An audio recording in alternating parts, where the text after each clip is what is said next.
Magandang oras mga kababayan, mga kagulin boy, mga ka-art lover. Kumusta ang lahat diyan?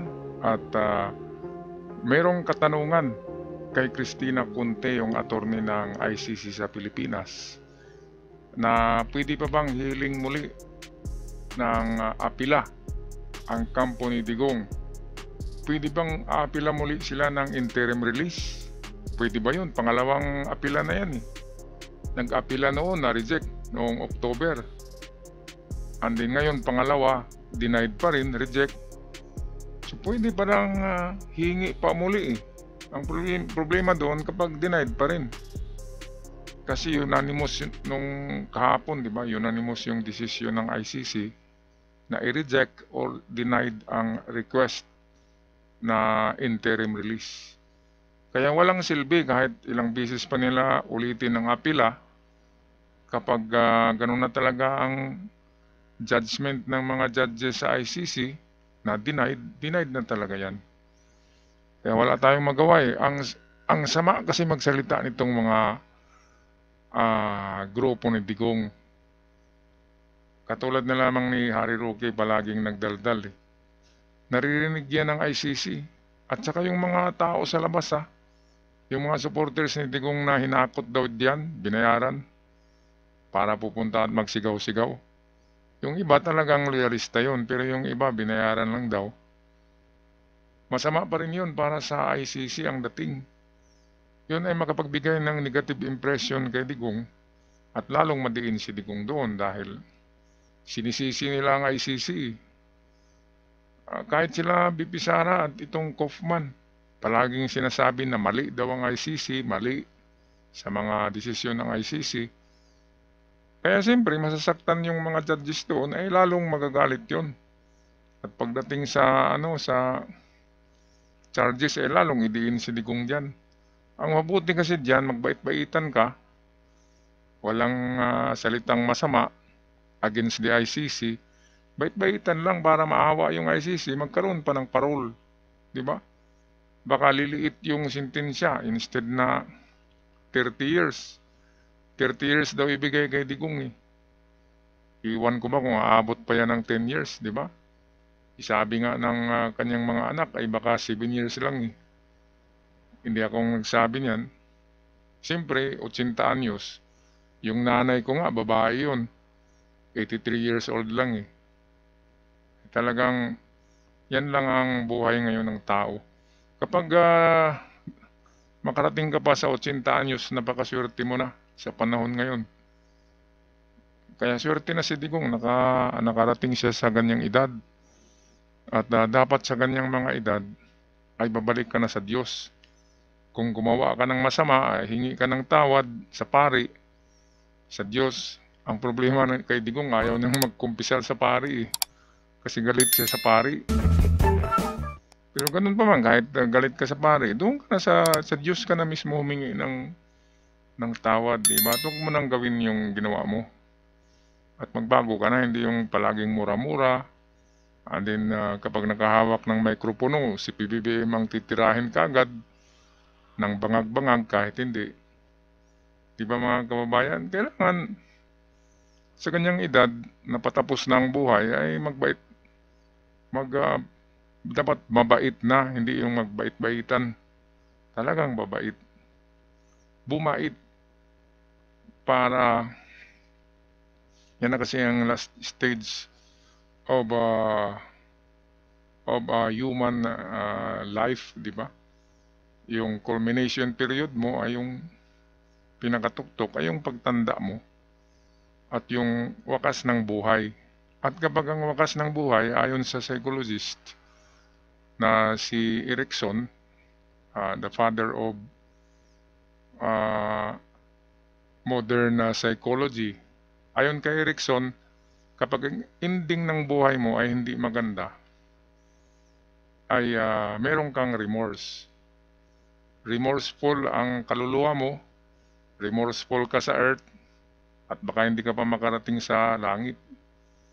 Kasi full of remorse ang buhay mo kapag nandun ka na sa takip silim dahil sa mga nagawa mo na hindi mo na correct. Kaya ngayon pa lamang, kung malapit na tayo sa katapusan ng buhay, kasi wala namang mabubuhay ng immortal, di ba? Ay dapat baguhin na natin, magsisi tayo, magbago, para pagdating doon sa the last day of your life, ay maliwanag ang isip mo, at kahit yung espiritu mo ay maliwanag din, at makarating sa patutunguhan yon, mga kababayan, di ba? Okay, so anong masasabi niyo dito sa sinabi ni Cristina Conte na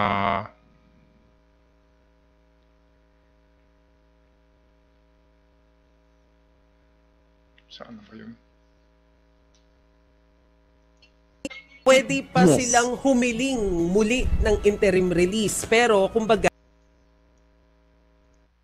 pwede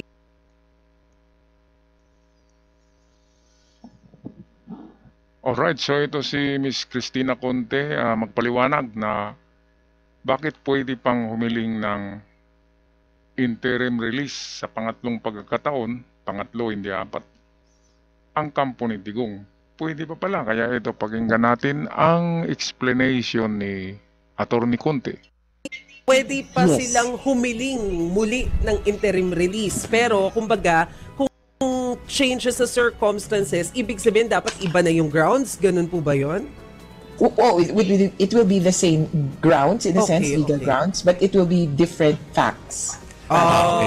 Hindi, Diba, halimbawa, kaya bang ihabol nila yon sa susunod nilang, halimbawa, iakyat pa ulit nila ito, Attorney Conti? Pwede ba nila ihabol na, hindi na kami powerful masyado? Pwede ba mga ganun? Posible. Or Pag nag-resign wala na si kami Sara impluensya? Duterte. Oo, correct. Pag nag-resign si Sara Duterte at lahat ng mga Duterte in power, then maybe sabihin na, wala na kaming kapangyarihan. Ayan, so ito pala ang gagawin ng nila BP Sara bago bigyan ng interim na sigurado si Digong, ay sabi ni Conte, mag-resign sila para wala na silang power. Kasi ang nakikita ng ICC ay powerful na clan or powerful na dynasty itong sila Duterte, lalo na sa Davao. Kaya kapag nakalabas si Digong ay pwede naman yung kanyang mga galamay ang gagawa sa sabi ng ICC na pananakot, flight risk ang termino nila diyan. Kahit matanda si Digong, hindi naman si Digong ang action, di ba?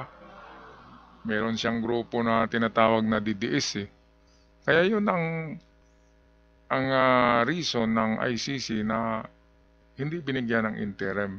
Pero ayon kay Conte, hindi akong nagsabi niyan, na kapag mag-resign silang lahat, ay mawalan na sila ng power, maniniwala na ang ICC na wala na nga silang power at hindi na sila makagawa ng risk sa mga magbigay ng testimonya, sa mga witness, at magpatuloy ang kaso na suwabe.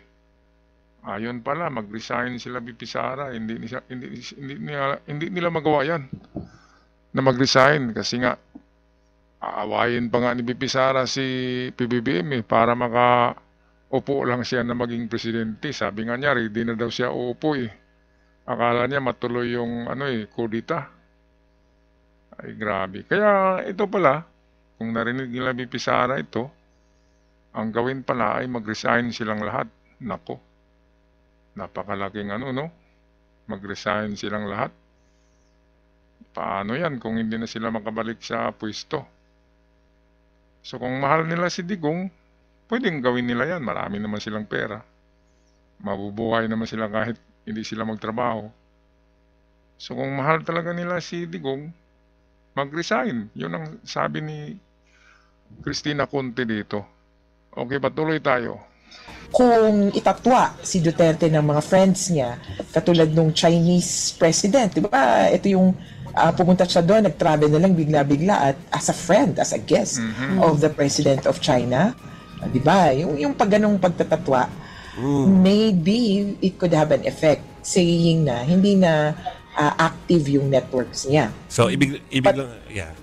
But yeah, the facts as it is, parang may hirapan sila na tanggalin isa-isa. Kasi, di ba 3 points or 3, yung grounds kasi ng appeal iba ha, pero yung sa first ground, binaybay yung 3 criteria to be granted interim release. Jackpot sila.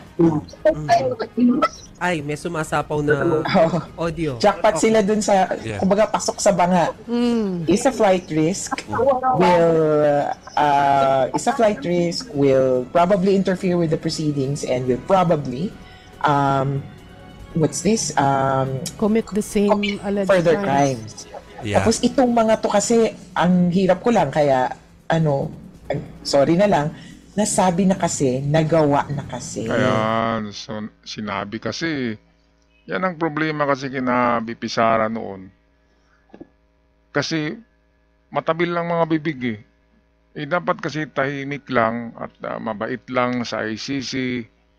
Imana kay Digong, sabi nga ni Digong noon, sipain ko yung mga taga-ICC. O ngayon, sipain niya ba? Masisipa niya ba doon sa sa dahig?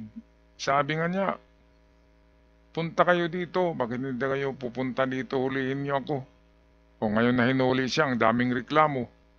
Di ba alam naman ni Digong na pagbayaran niya talaga yung Sinabi niya na noon na nung yung presidente pa siya na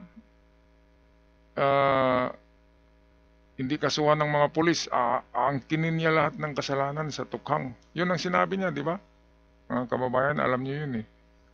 Kaya walang nakulong sa mga kapulisan noon kasi inaangkin ni Digong lahat eh. Kaya ngayon ay siya lang yung mag-isa doon na magbayad ng kasalanan ng lahat. Para pala siyang di ba? Siya yung magbayad. Kaya dapat sasamahan siya ni Bungo, ni Bato at ni BP Sara para kumpleto sila doon. Kasi kawawa naman si Digong kung siya lang yung magbabayad mag-isa ng kasalanan na ginawa nilang lahat. Marami sila na nagplano niyan eh. Kaya dapat samahan nila si Digong.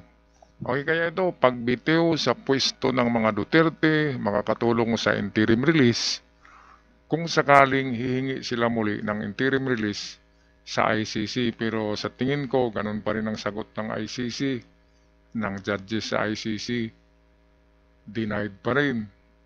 Mga kababayan, denied. Ganun, parang mutumbo lang. Denied eh. Denied.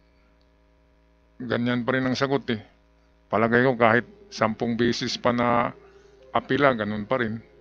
Hanggang aabot sa schedule ng itong pagbasa, pagsakdal kay Digong na araw, ito na yung trial date. At kapag maubos na ang apila, wala na.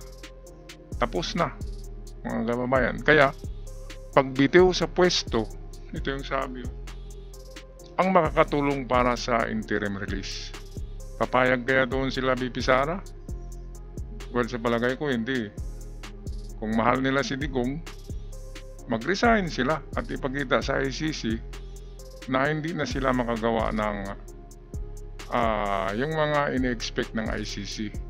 Kasi hawak pa rin nila ang ang power sa Davao City. Kasi karamihan ng kaso na kinuha ng ICC ay yung kapanahonan pa na mayor pa si Digong sa Davao.